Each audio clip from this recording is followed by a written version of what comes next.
Forgotten username recovery failed on Chip Business Fix. If your Chip Business username recovery keeps failing, don't panic. Most people get this wrong because they assume Chip still uses traditional usernames. The surprising truth is that Chip now relies on your registered email as the main login credential, which is why the old forgot username process often fails. Here's how to fix it step by step. Step 1.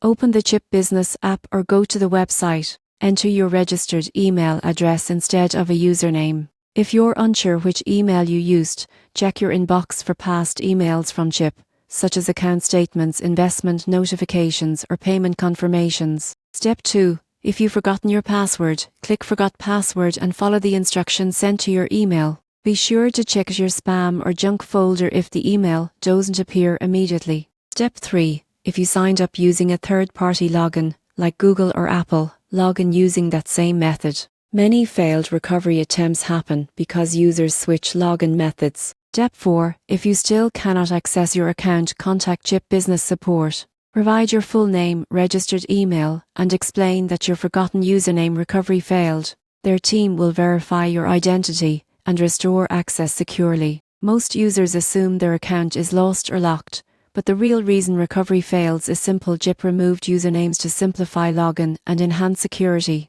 So don't worry, your account and funds are safe. Use your registered email, reset your password if needed, and you'll be back managing your Chip Business account in minutes.